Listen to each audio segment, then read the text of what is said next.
Good evening, London. Allow me first to apologize for this emergency channel. I do, like many of you, appreciate the comforts of everyday routine, the security of the familiar, the tranquility and repetition. Bloody hell. I enjoy them as much as any bloke. But in the spirit of commemoration, whereby those important events of the past, usually associated with someone's death or the end of some awful bloody struggle, are celebrated with a nice holiday, I thought we could mark this November the 5th, a day that is sadly no longer remembered, by taking some time out of our daily lives to sit down and have a little chat. There are, of course, those who do not want us to speak. Let me think, just let me think. I suspect even now, orders are being shouted into telephones, and men with guns will soon be on their way. It's Chancellor Sutler. Damn it! Why? Because while the truncheon may be used in lieu of conversation, words will always retain their power.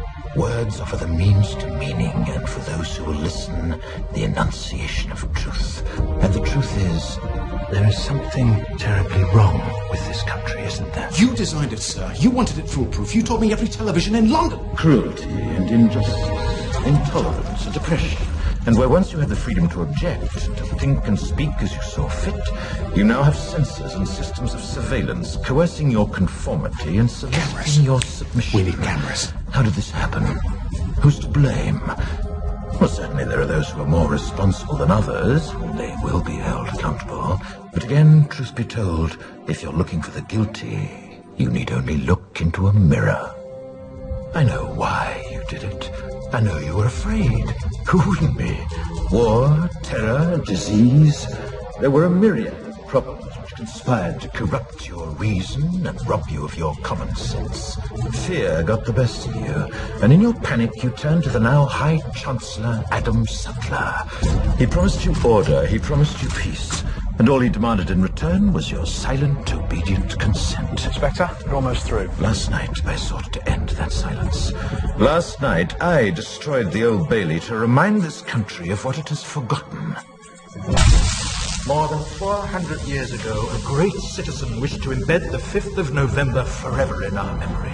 His hope was to remind the world that fairness, justice, and freedom are more than words.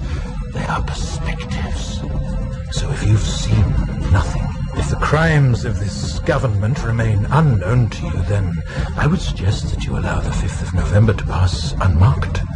But if you see what I see, if you feel as I feel, and if you would seek as I seek, then I ask you to stand beside me 1 year from tonight, outside the gates of Parliament, and together we shall give them a 5th of November that shall never, ever be forgotten.